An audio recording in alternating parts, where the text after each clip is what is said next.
네, 이슈가 있는 금요일, 네티즌들에게 화제가 되고 있는 소식들을 묶어서 전하고 있는 코너를 금요일마다 마련하고 있습니다. 오늘도 박영식 평론가 제 옆에 나왔습니다. 어서 오십시오. 네, 반갑습니다. 예, 첫 번째 키워드. 예, 첫 번째 키워드는 빈대 습격이라는 키워드를 가지고 왔습니다. 참 오랜만에 듣는 이름일 텐데요. 우리 정부가 사실 60년대에는 새마을 운동이 있었고 70년대에는 살충제가 이제 보급이 됐고요. 80년대에 가서는 해충 박멸 선언이라는 걸 또 하게 되는데 그때 이후에 2007년에 서울에서 빈대가 한번 발견이 된 적이 있습니다. 아, 그랬나요? 그때 이제 예. 큰 화제거리였는데 그 소식이 이제 오늘에 이르러서 또 화제가 되고 있습니다. 예, 이게 언론 보도가 될 정도라면 예. 뭐 빈대가 얼마나 뭐 심각한 상황입니까? 일단은 뭐 일부긴 하겠습니다만. 그렇습니다. 네. 일부이긴 한데요. 일단 네티즌 반응을 먼저 좀 소개를 해드리면 70년대나 볼 수 있었던 빈대가 2023년에도 발견이 됐다. 그리고 빈대 안전지대라는 거는 지구상에 없다. 왜냐하면 이제 유럽이나 이런 데 가시면 가끔 빈대의 사례를 좀 겪는 분들이 계시는 모양입니다. 숙박업소에서. 그렇습니다. 그런 예. 경험담을 댓글로 공유하시는 분들이 있고 빈대의 세계화 이런 표현들이 등장하고 있는데 일단 두 가지 사례를 좀 소개를 해드릴까 합니다. 대구에 있는 한 대학교에서 신축 기숙사인데도 불구하고 빈대 사례가 발견이 됐다는 건데요. 예. 일단 피해자가 있겠죠. 학생 A 씨가 온몸에 이제 모기 물린 듯이 이제 온몸이 붉게 도드라져서 올라오다 보니까 이제 피부과에 가서 진단을 받았는데 뭐 고열도 계속됐고 염증 수치가 올라가서 그런 사례들을 좀 확인을 해보니까 이 대학 측이 기숙사를 가봐서 조사를 해봤더니 어떤 방에서 빈대를 발견을 했다고 하고 대학 측이 사과문도 올렸고요. 예. 어제 오늘 어쨌든 대대적인 방역을 진행했다고 밝혔고 예. 두 번째 사례는 이제 인천에 있는 찜질방 사례인데요. 예. 해당 지역에서는 13일에 그러니까 10월 13일에 방역 당국이 조사를 해서 성충 한 마리 그리고 유충 한 마리를 발견했다고 하고 찜질방 업주도 어쨌든 밝혔습니다. 한 달 전에 빈대가 나왔는데 이게 박멸이 어렵더라라고 일단 밝힌 그런 상황입니다. 예.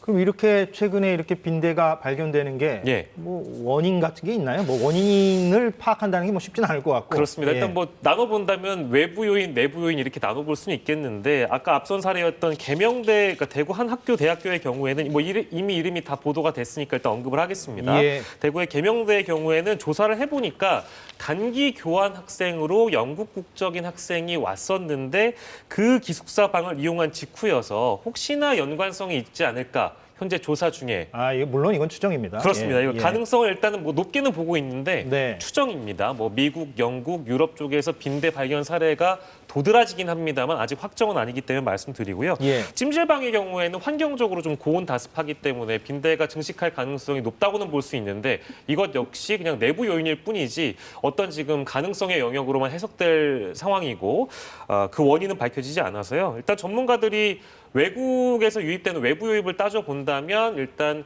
가방을 공항에서 좀 방역을 하는 것이 중요하다라고 밝히고 있고 외국에 다녀오신 분들 가방들을 일일이 좀 한 공간에 모아놓고 방역을 해보자라는 이제 얘기를 좀 하고 있고요. 근데 지금 수칙이 나오고 있네요. 예, 그렇습니다. 근데 물론 제가 이제 언급을 하겠습니다만 외국인만 그런 문제냐? 그렇지 않습니다. 왜냐하면 우리 이 한국 분들도 해외를 다녀오시기 때문에 해외 여행 시에는 이제 가셔서 침대 주변에 원래 빈대가 많이 증식을 하고 있다고 하니까 예. 혹시나 걱정이 되시면 숙소 침대 살펴보셔야 되고 발견 시엔 당연히 숙소를 옮겨야 되는 것이고요. 그리고 해외 여행 직후에 입었던 옷 같은 경우에는 봉지에 밀봉해서 사실은 일반 빨래로 해봤자 빈대는 박멸이 안 된다고 합니다. 아, 거의 그래요? 삶는 수준으로 이 옷감을 삶아야 되기 때문에 예. 그래서 뜨거운 물 삶는 수준으로 세탁을 해야 된다고 하고요.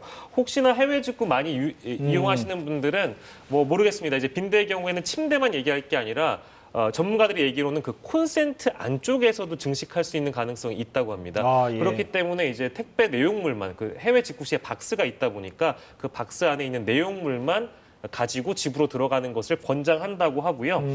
이게 뭐 이제 빈대 특성상 아까 이제 제가 고온 다습한 환경 말씀드렸는데 저희가 이제 겨울 되면 난방을 하지 않겠습니까? 그렇기 때문에 추워진다고 해서 빈대가 사라지는 게 아니라 오히려 집 내부에서는 증식할 가능성이 분명히 있다. 그래서 발견되는 사실 가정에서 발견되는 사례가 지금 뭐 뉴스로 지금 접해지는 건 거의 없습니다만 혹시나 이제 의심이 되신다면은 아무래도 방역협회 사단법인으로 존재하고 있고요. 방역 전문가들의 도움을 좀 받으셨으면 좋겠습니다. 예, 그렇군요.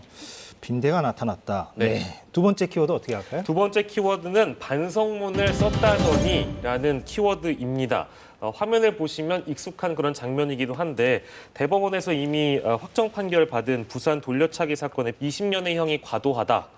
라고 억울함을 호소하고 있다는 소식이 한 언론사를 통해서 단독 보도가 됐거든요. 예. 지금부터 제가 소개해드린 내용은 조금 여러분들께서 불편하실 수 있습니다. 가해자가 해당 그 감방 동기한테 이렇게 표현을 했다고 하네요. 나는 6대밖에 차지 않았는데 발 한 대에 2년씩 받은 것은 과도하다. 언론사에서 화제가 되지 않았다면 나는 뭐 몇 년짜리다 이런 발언인데 이제 이 발언을 보면 1심에서 12년을 받았기 때문에 1심 이후에 이런 발언을 한 것으로 보이고요. 그뿐만 아니라 사실 지금 뭐 방송에서 옮겨드리기는 힘든 그런 보복 발언들이 이어지고 있는 그런 상황이어서 굉장히 불편한데 네티즌들이 잘못을 모르는 자에게 관용을 베풀어서는 안 된다. 사회적으로 격리를 해야 된다. 12년씩 한 대에 12년씩 72년을 선고해도 모자랄 정도라는 비난의 댓글을 지금 많이 달고 있고요.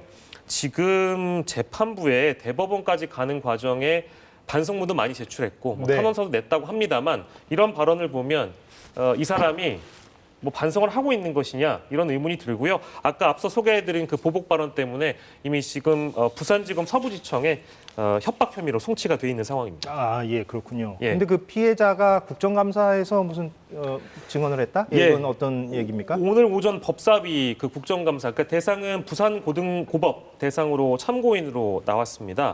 법사위 국정감사 때 등장을 했다는 거군요. 예, 뭐 당연히 이제 신원 비공개가 필요하기 때문에 예. 가림막 뒤에서 증언한 게 이제 보도가 많이 되고 있고요. 예. A 씨의 주장에 따르자면 여러 측면에서 일단 가해자의 인권은 보호가 되는데 피해자의 인권이 보호되지 않는다라는 그런 주장도 있었고요.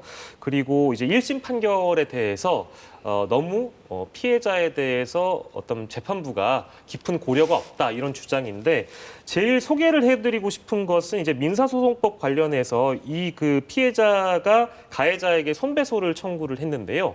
법원에서 이 소송 서류를 송달할 때 피해자의 신원을 지금 현행법상 공개를 하게 돼 있습니다.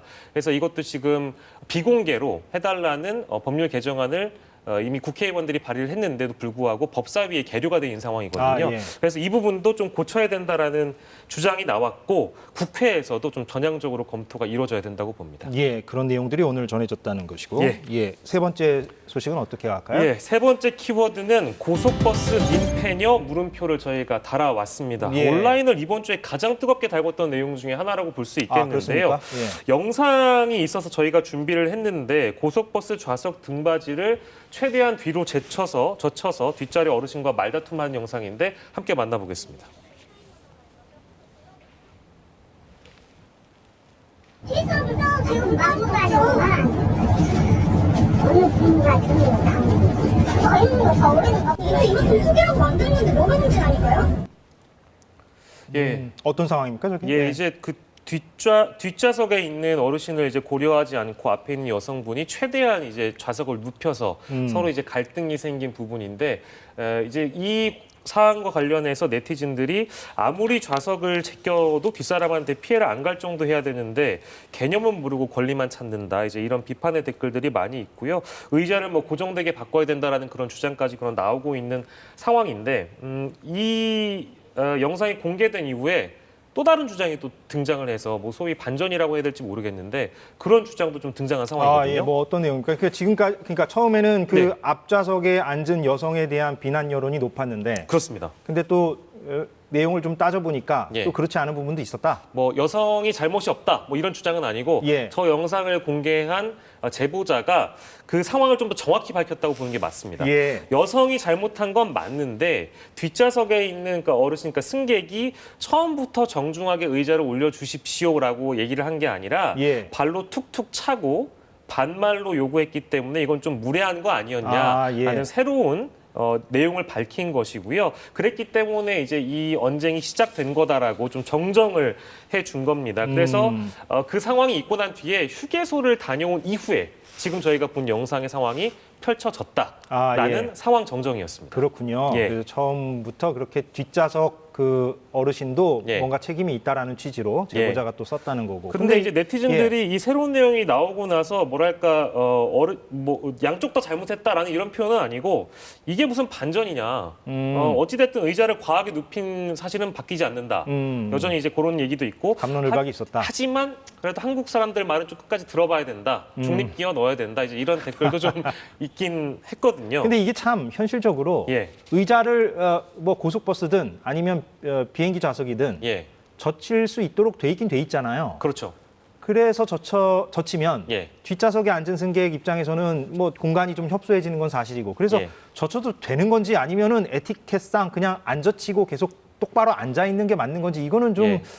고민거리예요, 사실. 그러니까 앵커님의 고민거리처럼 이 사안이 불거진 이후에 커뮤니티에서는 당신들은 버스 좌석을 어디까지 젖혀봤니? 이제 이 주제를 놓고 갑론을박을 펼칠 정도로 예. 네티즌들의 관심이 뜨거운데 뭐 제가 이제 이 사안을 정리하는 사람은 아닙니다만 우리가 에티켓은 무엇인가에 대한 생각을 좀 해볼 필요는 있는 것 같습니다. 뭐 에티켓이 사실 법률, 제도 이런 것은 아닌데 상호 좀 존중을 하면서 양보와 배려를 미덕으로 가지고 우리가 같이 쓰는 공간은 서로 불편함이 없게끔 사회적 합의, 사회적 약속 이걸 에티켓이라고 부르는데 내가 무한정 뒤로 젖혀버리면 뒤에 있는 사람은 분명히 불편한 게 뻔하지 않습니까? 그래서 제가 굳이 기준을 마련해 드린다면 뒤에 있는 분도 나와 같은 각도로 이미 젖히고 있다면 양해를 구해서 젖힐 수 있다고 보는데 뒷사람의 기준입니까? 그지 뭐 어쨌든 뒤에 사람이 없다면 젖힐 수 있다. 예. 하지만 뒷분이 이미 젖히고 있다면 저 잠깐 젖혀도 될까라고 물어봐서 예. 젖히는 건 괜찮다 정도의 기준이 있을 수 있겠고요. 다만 이것도 장소를 좀 거론을 해봐야 되는데 버스는 틸트형이 아니다. 즉 우리가 KTX나 비행기 같은 경우에는 하반신을 앞쪽으로 밀면서 뒤로 젖히기 때문에 하반신을 앞쪽으로 예. 밀면서 뒤로 젖히면 공간이 좀 확보되지 않겠습니까? 예, 그렇게 돼 있죠. 그렇죠. 예, KTX는. 근데 그러니까 제가- 뒷사람한테 피해가 예. 덜 가죠. 그렇습니다. 예. 근데 제가 알기로는 현행 고속버스에선 틸트형 좌석이 아니기 아니죠. 때문에 그러니까 그냥 젖혀지면 협소해지죠, 뒤에가. 아무래도 이 예. 협소한 공간에 대한 상호 존중과 이해가 필요하다. 요거는 제가 좀 정해드릴 수 있을 것 같고 다만 버스 회사에서 그만큼의 많은 공간을 확보해서 의자 수를 줄여버리면 수익의 문제가 있기 때문에 함부로 줄일 수도 없고 그러니까 서로 양보하고 배려하자. 이 정도의 말씀을 드릴 수밖에 없을 것 같습니다. 예, 알겠습니다. 예. 시간이 다 돼서 여기서 좀 정리를 해야 되겠군요. 예. 알겠습니다. 박영식 시사평론가였습니다. 고맙습니다. 네, 감사합니다.